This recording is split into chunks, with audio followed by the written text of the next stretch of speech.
Ruth, thank you so much for joining us. What do you remember about growing up in Austria? Well, it was a very beautiful town. I was aware that I was lucky to be living there, where we had winter sports. I had my brother, he's 3 years younger than me. My grandmother had come to live with us when she became a widow, so she moved from Vienna to be living with us in Innsbruck.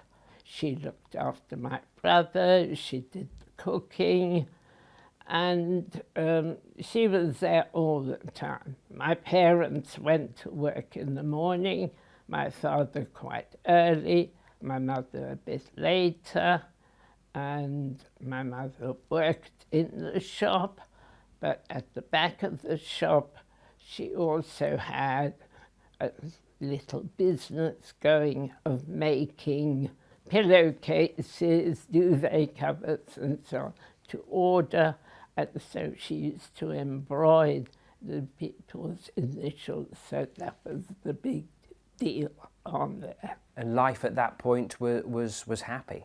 Well, I knew no other, but as far as I was concerned, certainly not unhappy. It was just every day, school and so on. And I had learned to skate. Skiing I hadn't started yet, but I was hoping. And I was getting to be nearly 11, so that meant I had to change schools to start going to a bigger school. So I was working hard to try and get good grades so that I could get into the upper classes. There were a few Jewish children. We were very much in a minority, but we went to synagogue every Friday night. We had a small Jewish community, about 50, 60 families at most. But my grandmother used to take us because my parents couldn't go to synagogue on a Saturday. The market was open, and obviously all the trade went on mainly in the market. And what was your first realization that things were about to change? What do you remember of Hitler's Nazis arriving in Austria in 1938? Well, I feel I am one of the few people who's probably alive today who can say I saw them marching in. I couldn't possibly tell you how many hundreds or thousands came. They all came in their German uniforms, they all carried rifles, and there was stream after stream. Also big lorries, again with soldiers, and the occasional tank, but I definitely saw them marching in. But the other thing I remember is how amazed I was that from every house there was a Nazi flag flying. Huge flags, all with the swastika in. They must have known they were coming because all these swastika flags have been kept in their flats, in their apartments. They couldn't have known he was coming, so somebody must have told them. And when did your family learn about the Kindertransport as being an option, and when did your parents decide that you and your brother were going to leave? I can't honestly answer you about when. I know that wherever any Jewish people got together, the only topic of conversation was, where do you think we can go to? Where can we run? How can we get anywhere? Everybody was terrified. They knew that the bad days were coming. My parents had a small shop. Within 2 or 3 days of Hitler arriving, a SS man was standing in front of the shop to make sure nobody went into the shop to buy anything. Well, if you've got a shop, you do need customers. And my parents knew that their days of owning the shop and working in the shop were numbered. And they, like every other Jew in Austria, they were trying to think of where they could go. Everybody wanted to come to England. Everybody wanted to come to America. But there were very few other options unless you had relatives somewhere who could sponsor you, who could begin to look after you. So this is all that I overheard really. Nobody sat me down and said, Ruth, we're doing. It's just in the family, and this one has got it. He's going to South Africa. South Africa? What's South Africa? Nobody's ever had heard of it.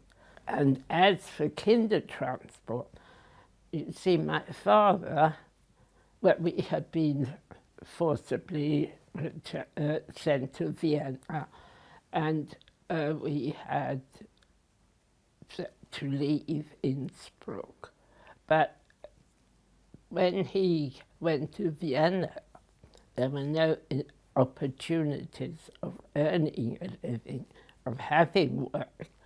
So every day my father and practically every other Jewish man that I know of started queuing at any embassy that they thought there was a chance of getting a visa.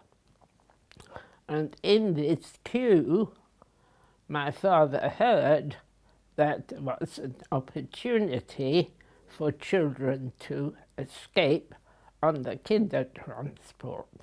I remember him going to, leaving the little flat that they had taken in Vienna,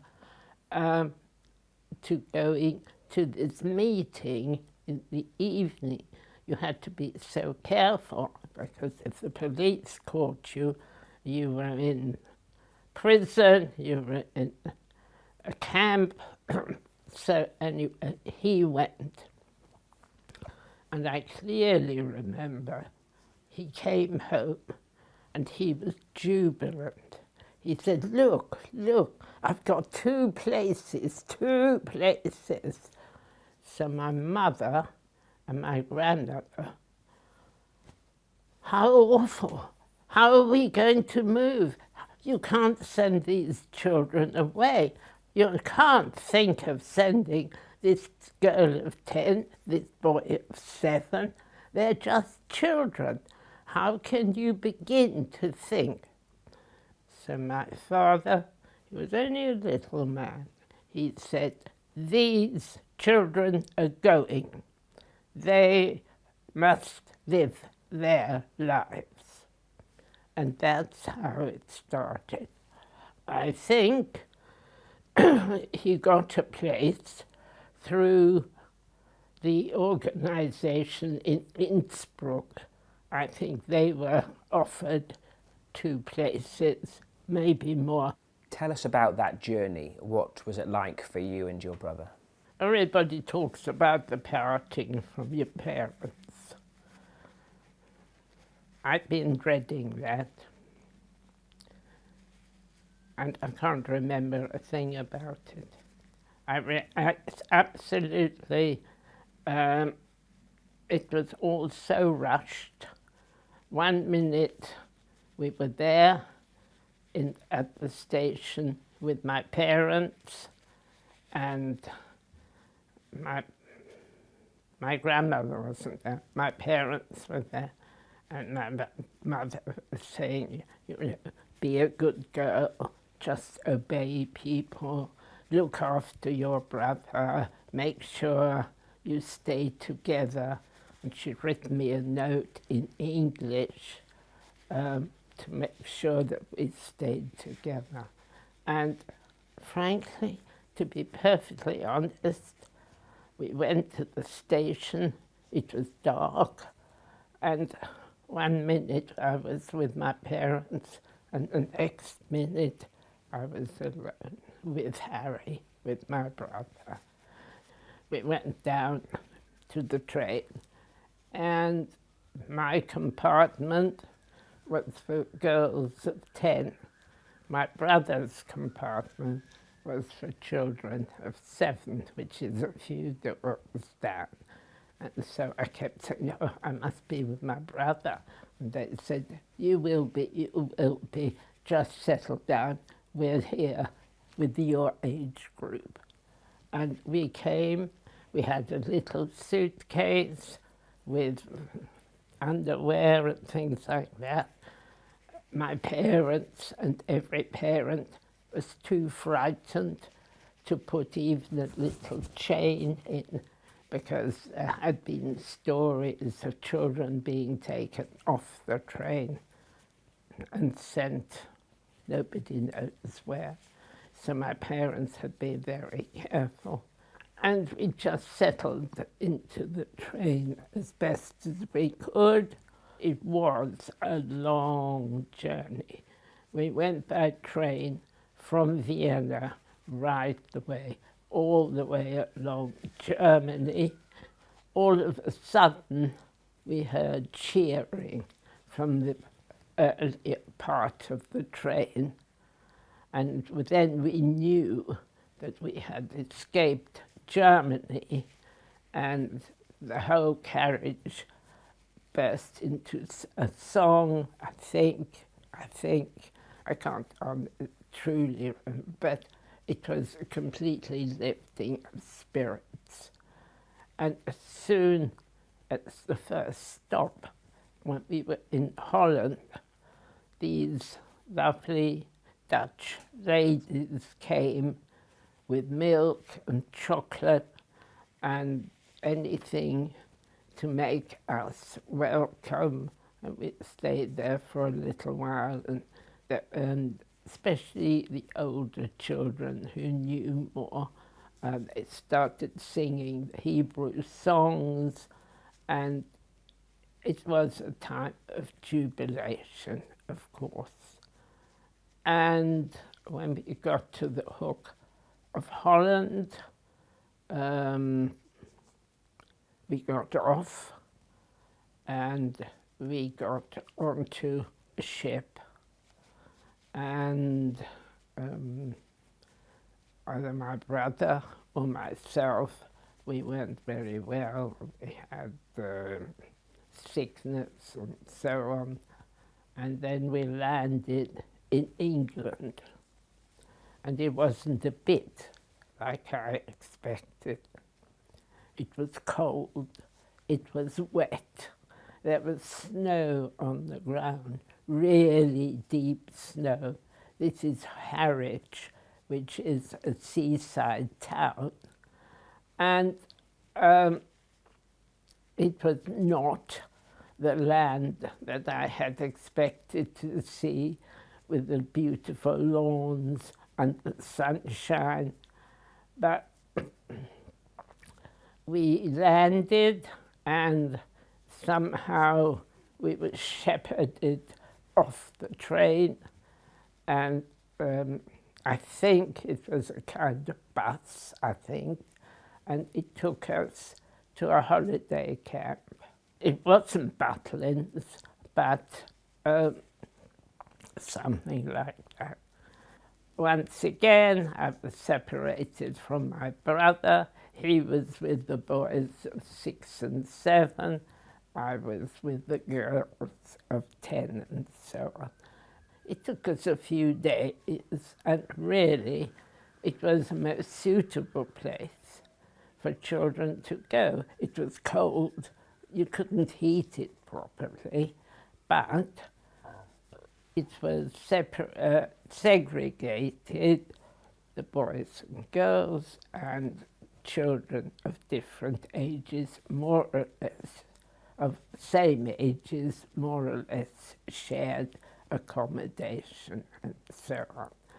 And really, thinking as an adult, I think it was a wonderful solution. And I must say, I've always admired the people that thought of the Kindertransport and the facilities that it offered, because they had communal dining rooms, so we had communal rooms where we could begin to try and speak English. I couldn't speak anything, neither could my brother, of course, and but somehow we weren't there very long at all. It was a really suitable place. And then you were fostered.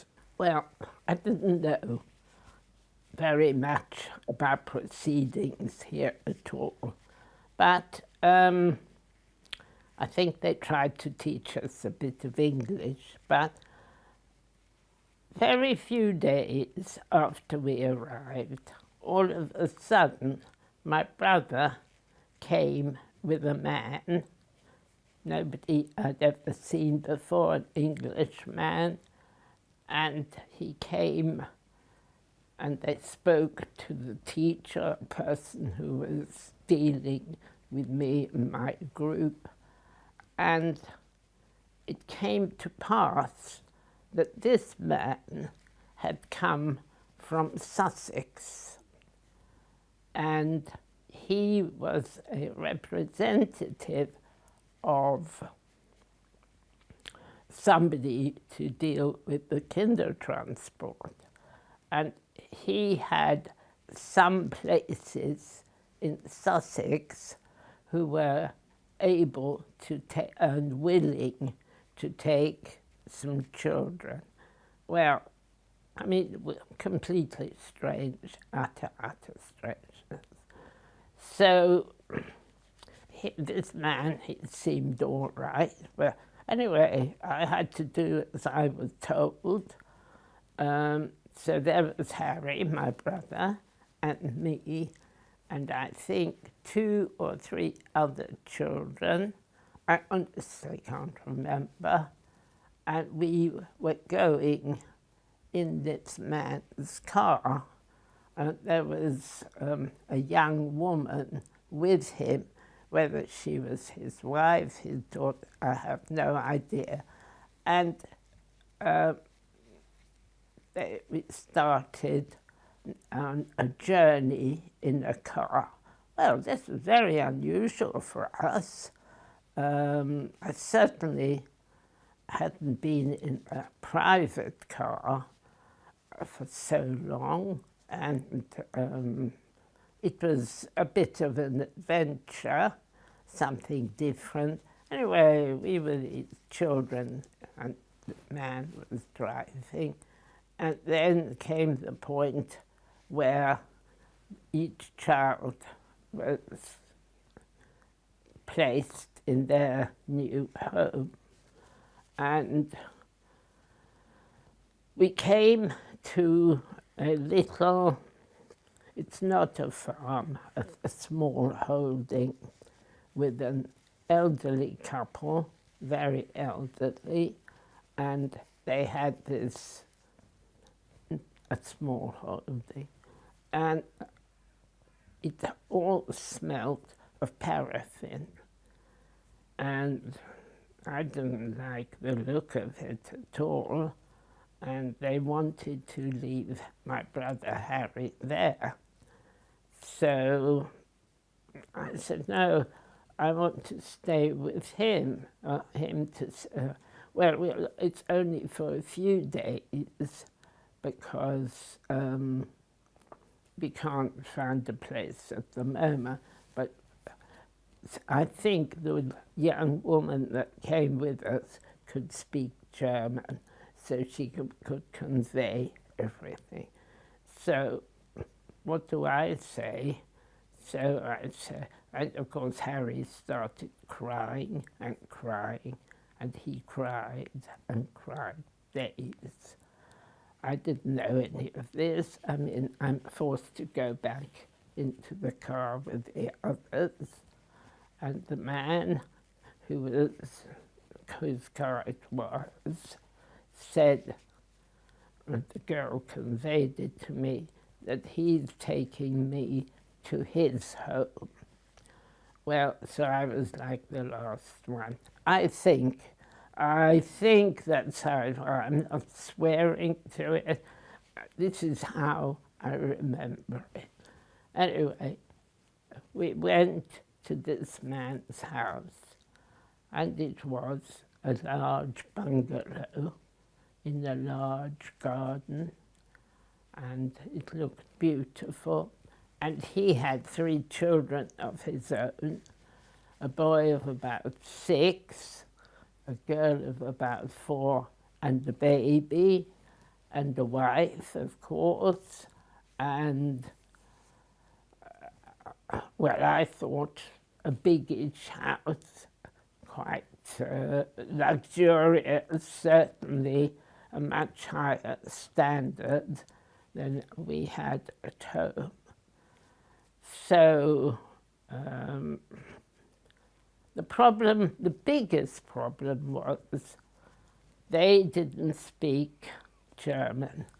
I couldn't speak English, and that truly was a big, big problem, because I kept on saying, well, what about my brother? You know.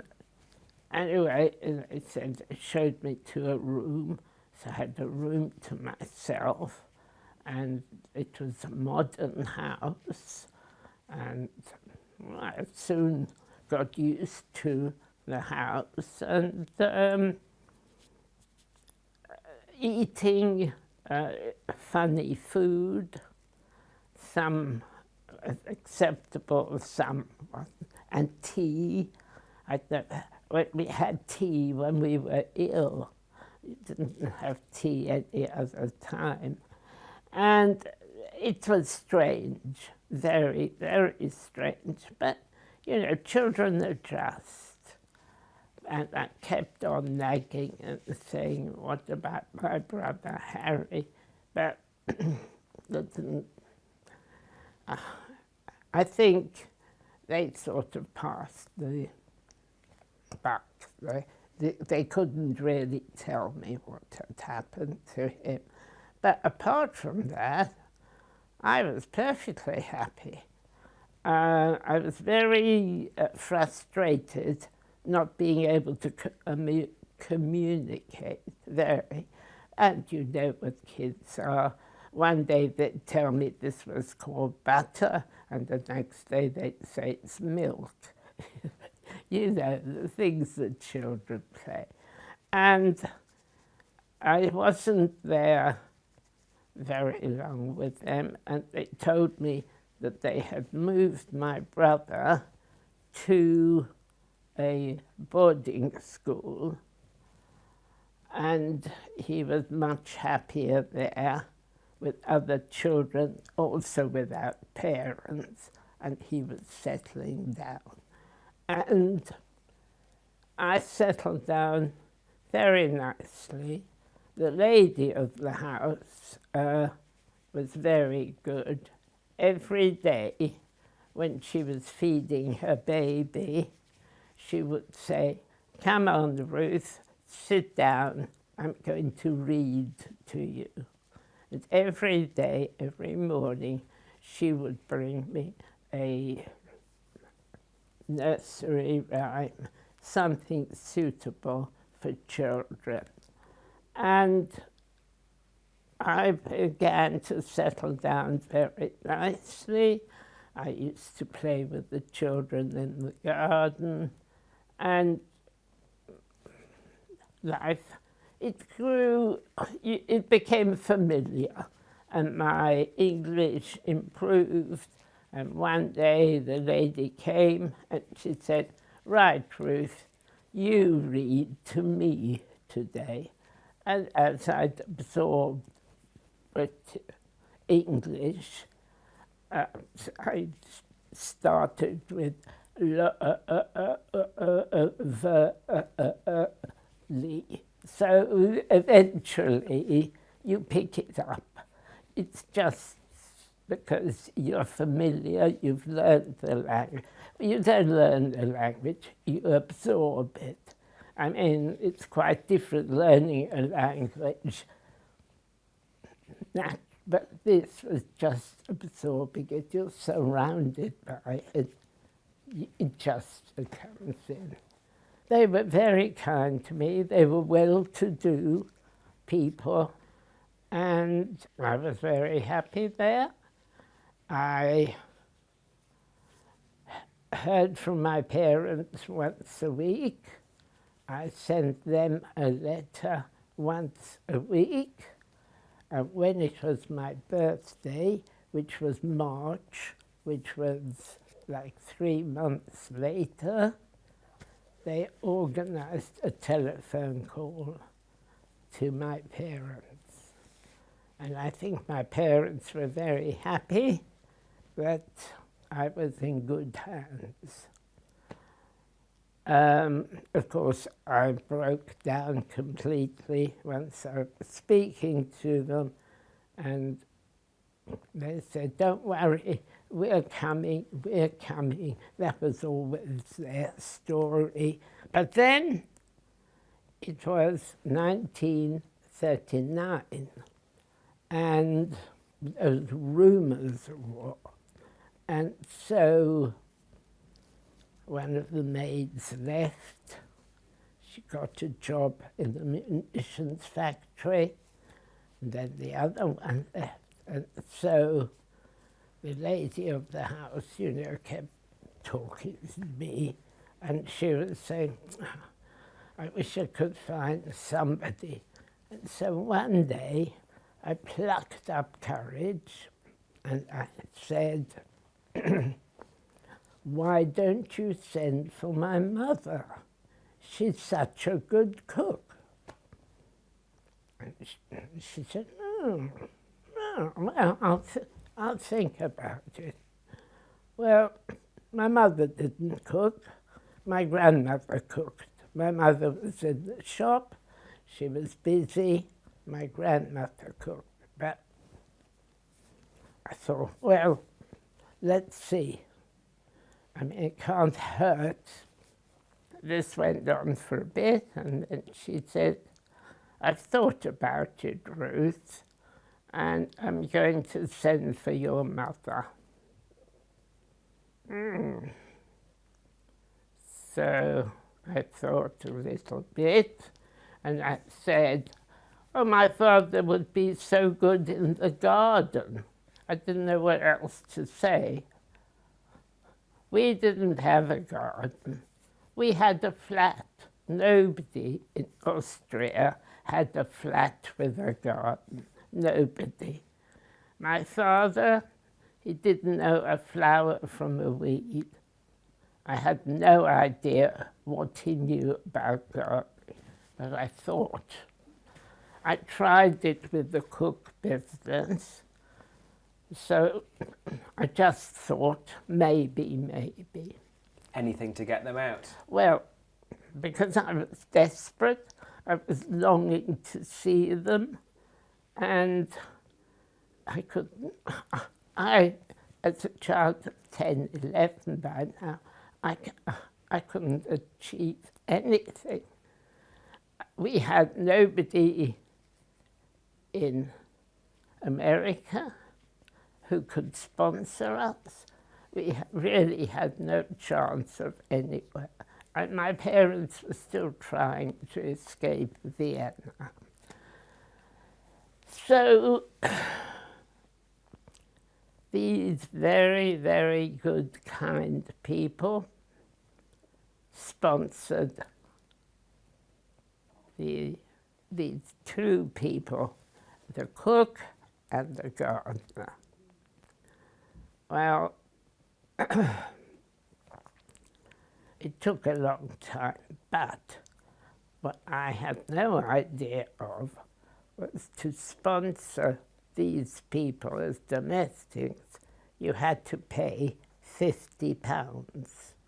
Now, £50 was a lot of money then, and here they were going to sponsor two people.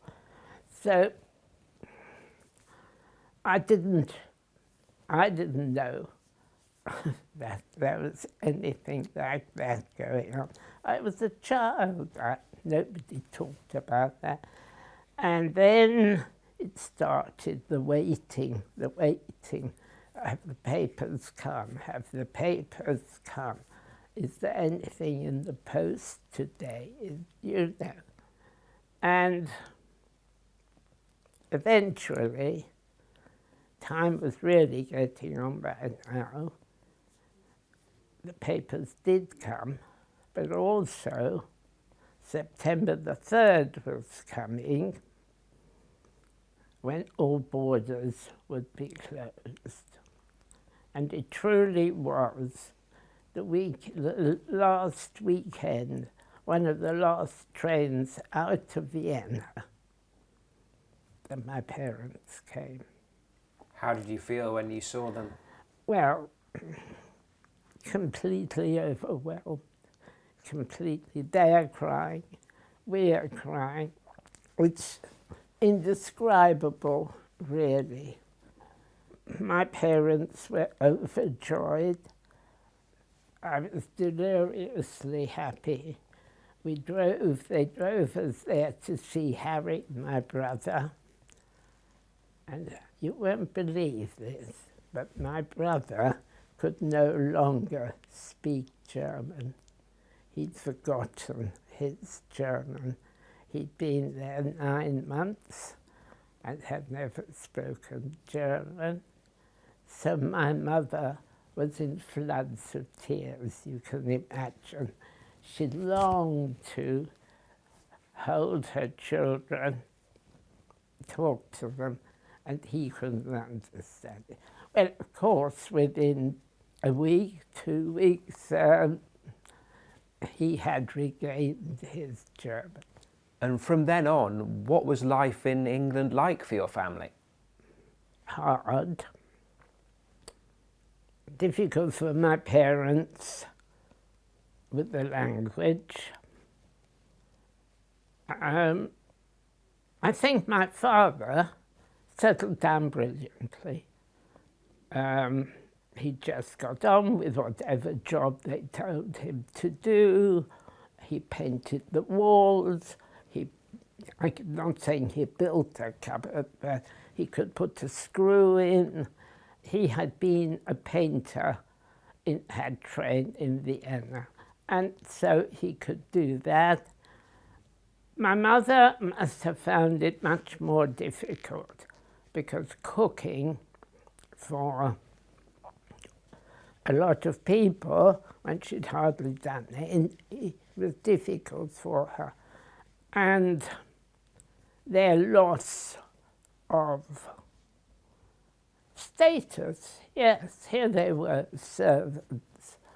And, but I mean, they were very happy to be there. But life wasn't easy. 2 months after they arrived, knock, knock on the door, police, English police this time. Enemy aliens this time, my parents. And you are within 2 miles of the sea here in Sussex. You can send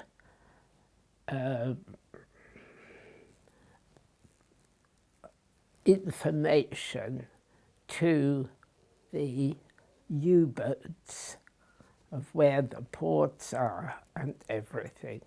So they had to be moved, they had to leave Sussex, and they had to go to London and report to the police in London tomorrow. So once again, the parents have gone. My brother's in Kent in the boarding school. I'm alone. So, not at all happy. So anyway, things still carried on, but it was going to be autumn. I was going to start school, so I was looking forward to that. One of the organizations said there is a girls' school for refugees in Tunbridge Wells, which was in Sussex, and I was transferred without much question or anything to this school in Tunbridge Wells, where there were classes of girls that had come from Germany. These were orphan children, Jewish orphan children who'd come from an orphanage with their teachers to England. After about a couple of months, there was a small town in Gloucestershire called Stroud, and they have a grammar school for girls. And they were willing, they were kind enough. There wasn't a Jew within 300 miles, but they were willing to offer a place for one girl to go to them and not pay fees. Guess who was the lucky girl? I mean, wonderful, truly wonderful that I then went, because the English the family had taught me had been proper English, not with a German accent. And so I got the place.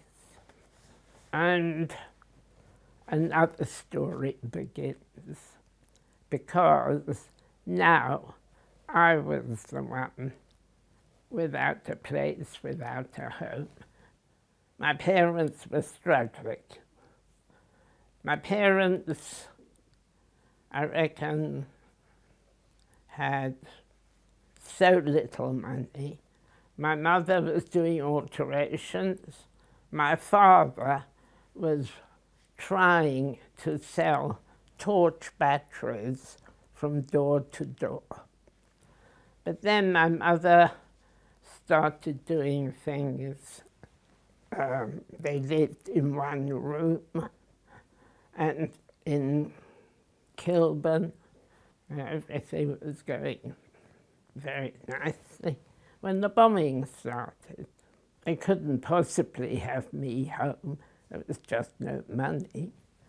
And they were living in London, in Kilburn, and they were sleeping in the underground station every night. Well, eventually they met another refugee couple, and between them they rented a place in Bedford to escape the bombs. I'm still in Gloucestershire, and my brother is still at the school that he had been in from the beginning. And I went to the school, Stroud High School for Girls. And there was a young couple in the village with the baby, and the husband was going into the forces any minute. It's wartime. And they're really looking for somebody. They thought of taking in a lodger, but the lodgers would go out in the evening to the pub or dancing young girls. So they wanted somebody a bit responsible. Well, they'd seen me around the village and they thought I wasn't so terrible, like horns growing out of my head or anything like that. So they thought they'd try me. It was great. It was superb. This is a young couple with a baby of about 6 months. The baby's gorgeous. The wife's busy. The baby needs her attention. Ruth comes along, and what does she know? She plays peepo. Fine. All of a sudden, the baby's laughing. Mum's happy. Maybe this girl will do after all. And I stayed with them for 5.5 years. I'm still in correspondence with them all these years later.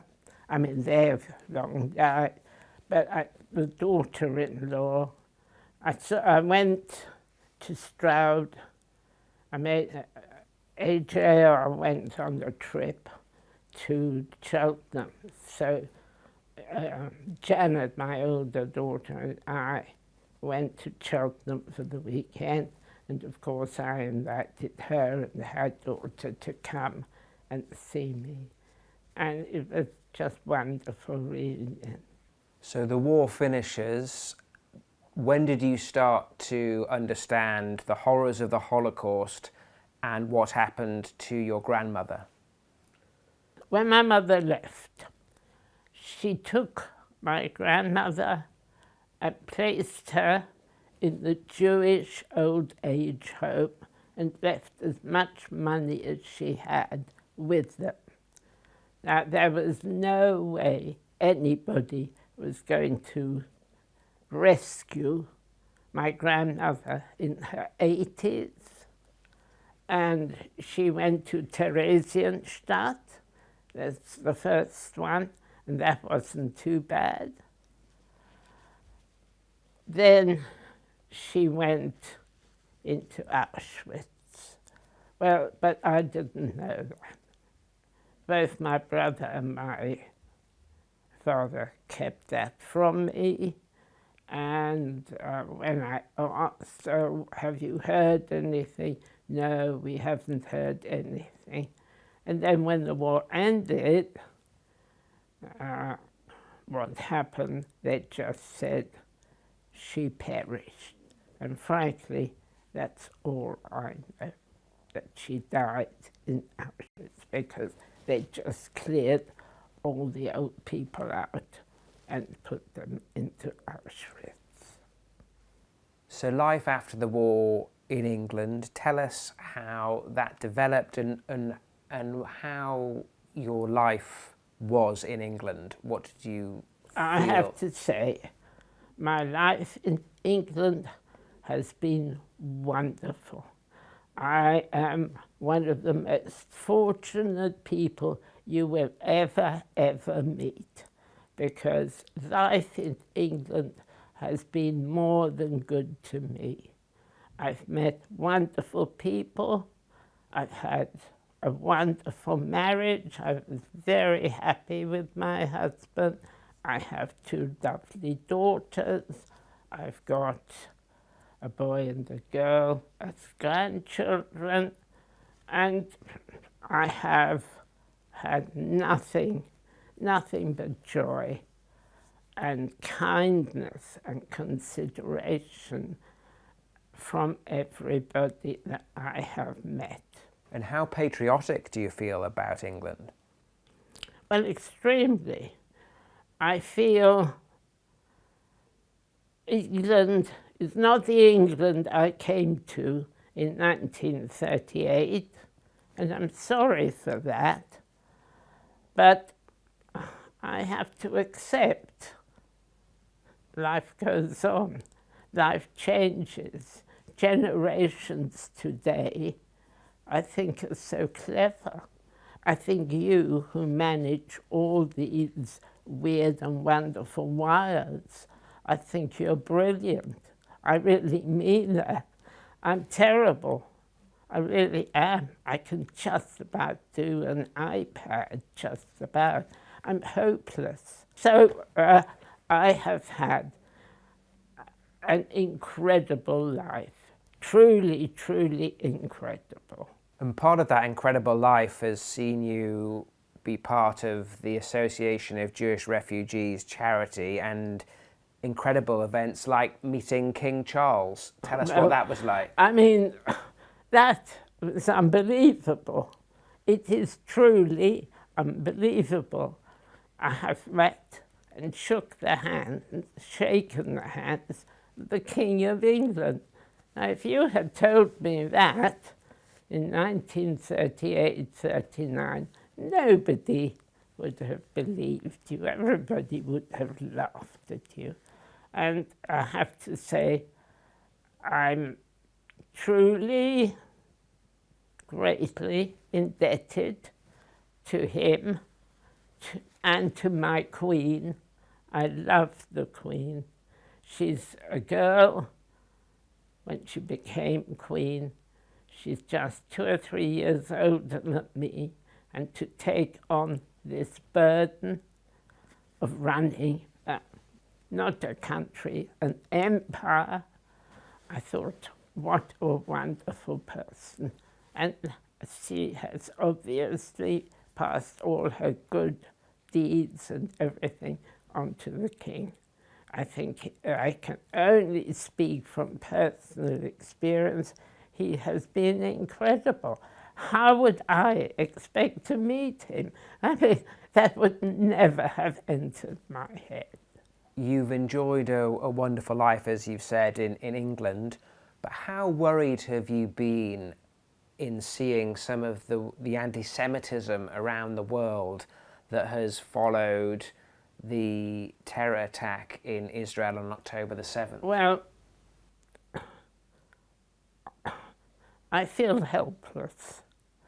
I feel there's so little I can do to help this. What can I do? I mean, you give a bit of money, it's a drop in the ocean. How important is it for people like you to tell your story so that the mistakes of the past aren't repeated? Well, I do tell my story. I go to schools. I've been talking to schools for years. AJR often organise that. I am giving talks still, mainly to ladies' groups in synagogues, and I tell them my story. And apart from that, there's not much that I feel I can do. And what's your hope for the world as these events play out? Peace. Peace. I don't know. I can't say that I'm terribly hopeful. I'm aghast at some of the things that are happening. Little children, old ladies like me, well, we're dispensable. But children parted from their parents, I know the agony of that. And I just have hopes for a better future. And I can't tell you that I'm very hopeful. But countries like Britain gave you hope. Absolutely. And I mean, everybody who wanted to run, who wanted to escape, the first target always was Britain, definitely. Everybody wanted second America, because America is so huge that there are opportunities there. But I'm really very afraid for the future. Not for me, not even for my children, but my grandchildren. I wish I could be more hopeful. Ruth, thank you very much indeed for talking to us. Thank you. It's a privilege. Thank you.